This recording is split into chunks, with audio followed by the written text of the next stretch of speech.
Salam sejahtera, terima kasih karena bersama dengan saya di Nazlin Unity Channel.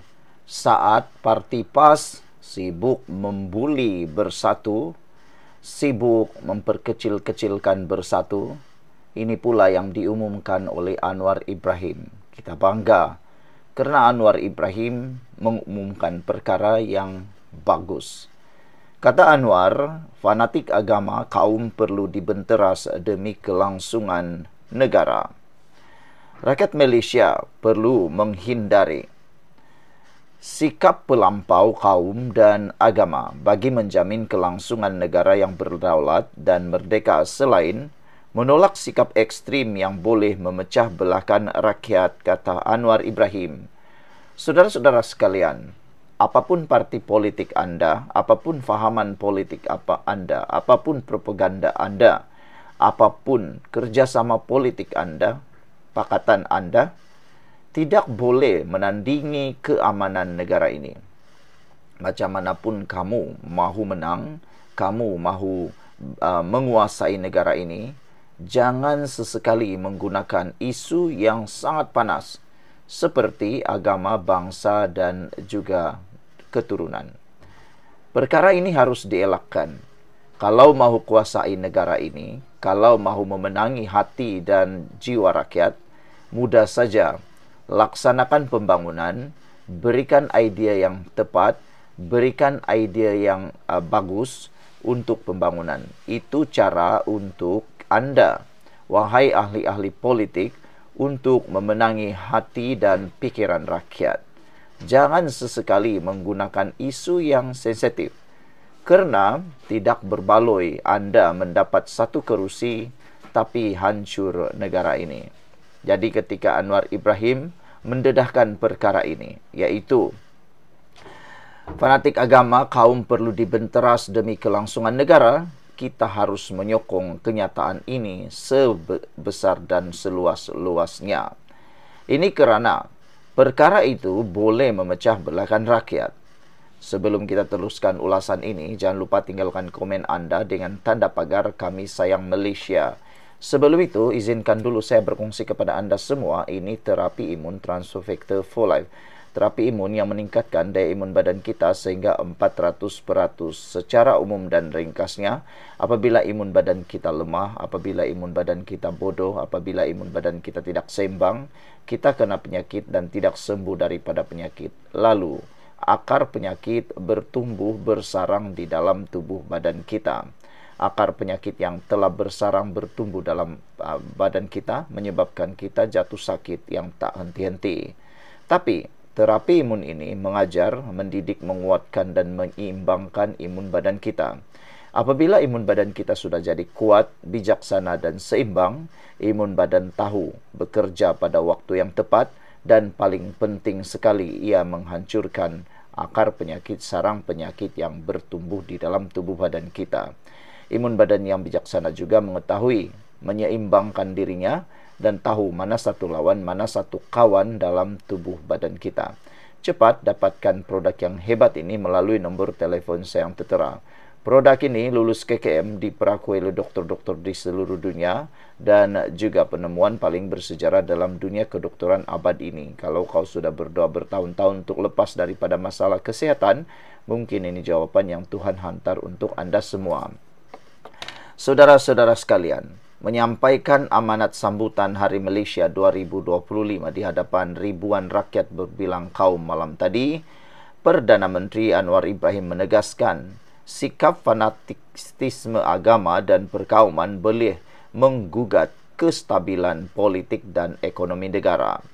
Negara merdeka dan berdaulat mesti bersatu, mesti meleburkan kebencian dan prasangka antara kaum dan agama serta wilayah. Mesti menentukan bahawa sikap terlampau dengan kaum lain atau fanatik agama tidak dibenarkan. Malaysia sebagai sebuah negara yang merdeka dan berdaulat menjamin peluang serta kesaksamaan bagi semua kaum, kata Anwar Ibrahim. Saudara-saudara sekalian, pada masa yang sama, Perdana Menteri berkata cabaran kepada pimpinan negara pula adalah memastikan ekonomi Malaysia terus melonjak dengan mengamalkan tata kelola yang baik. Menyentuh mengenai kemerdekaan, Anwar menekankan bahawa erti sebenar kemerdekaan bukan sekadar menggantikan penjajah dengan anak tempatan, tetapi menjamin wujudnya sistem yang adil, berakhlak dan menjunjung nilai kemanusiaan. Kemerdekaan berartinya menjamin suatu sistem ekonomi, budaya yang adil serta menjamin perpaduan dalam kalangan kita, kata Anwar Ibrahim. Dia berkata kemerdekaan Malaysia agak unik kerana ia tidak dibina atas penindasan kaum, tetapi atas prinsip kebersamaan keadilan yang perlu dikekalkan oleh generasi baru. Sekian dulu untuk kali ini. Jangan lupa tinggalkan komen anda. Bye-bye. Salam sejahtera. Calon Perdana Menteri, kenyataan PAS desakan untuk Muhyiddin beri laluan, kata penganalisis. Ia selepas PAS dilaporkan akan memilih calon Perdana Menteri bawah 70 tahun yang sihat jika Perikatan Nasional berjaya menawan Putrajaya pada PRU16. Saudara, hari ini juga kita dikejutkan dengan penayangan semula wajah PAS yang sebenar. Selama ini kita sudah tahu PAS mempunyai wajah yang tersembunyi.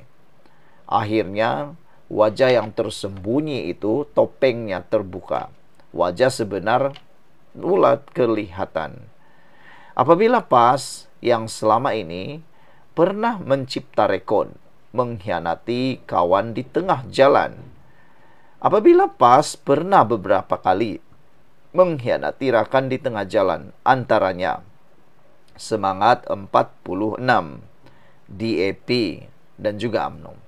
UMNO lah yang paling teruk apabila mereka dikhianati dalam mufakat nasional. Apabila PAS telah pun bermain kayu tiga, bermain dua kolam bersama dengan Parti Bersatu.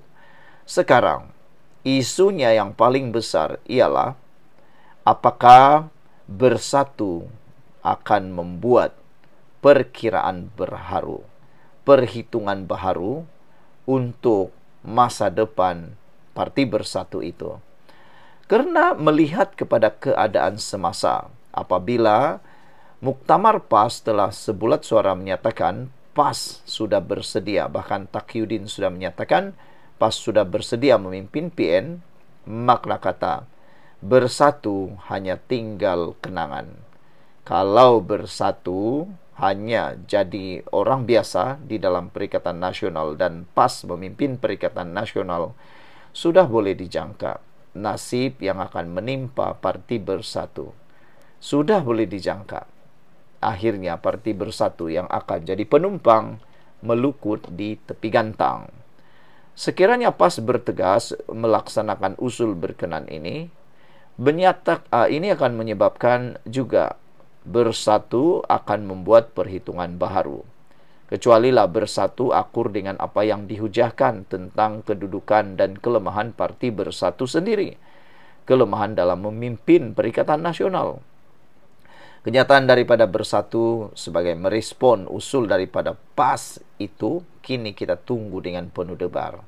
Sekarang ini yang menjadi tanda tanya, apakah Bersatu bersedia diperbudakkan PAS ataupun parti itu akan membuat perkiraan baharu, keluar daripada Perikatan Nasional, membentuk jajaran politik baharu bersama dengan Pakatan Kerajaan Madani. Kalau Bersatu bersama Kerajaan Madani, memang hancurlah sudah Perikatan Nasional dan lebih teguh dan stabillah Kerajaan Malaysia. Itu yang kita tunggu-tunggu. Saudara, sebelum kita teruskan ulasan ini, jangan lupa tinggalkan komen anda dengan tanda pagar Kami Sayang Malaysia. Izinkan dulu saya kongsi kepada anda semua. Ini terapi imun Transfer Factor for Life. Terapi imun yang meningkatkan daya imun badan kita sehingga 400%. Secara umum dan ringkasnya, apabila imun badan kita lemah, apabila imun badan kita bodoh, apabila imun badan kita tidak bertindak lagi dengan kuat dan seimbang, kita kena penyakit dan penyakit berakar di dalam tubuh badan kita. Apabila akar berakar bersarang di dalam tubuh badan kita, maka kita menjadi lebih teruk dan kritikal. Imun badan melalui terapi imun ini, ia mengajar, mendidik dan menguatkan imun badan kita serta menyeimbangkan imun badan kita. Apabila imun badan kita sudah kuat, bijaksana dan seimbang, imun badan itulah yang akan menghancurkan dan menghapuskan akar penyakit yang bersarang di dalam tubuh badan kita. Lalu kita sembuh daripada semua jenis penyakit. Produk ini lulus KKM, halal, diperakui oleh dokter-dokter di seluruh dunia dan penemuan paling bersejarah dalam dunia kedokteran abad ini. Cepat dapatkannya, mungkin ini jawaban kepada doa Anda selama ini. Saudara-saudara sekalian, kenyataannya hari ini apabila kenyataan PAS desakan untuk Muhyiddin beri laluan. Seorang penganalisis politik berpendapat kenyataan PAS akan memilih calon Perdana Menteri bawah 70 tahun sebagai desakan supaya pengerusi Perikatan Nasional PN Muhyiddin Yassin melepaskan pencalonan bagi jawatan itu. Saintis politik dari Universiti Sunway, Wong Chin Huat, berkata, Presiden bersatu itu perlu memberi laluan kepada calon berpotensi seperti Hamzah Zainuddin atau pemimpin PAS. Jika Muhyiddin mahu bersatu mengekalkan calon Perdana Menteri dan dalam PN, beliau mungkin perlu menyokong Hamzah Zainuddin.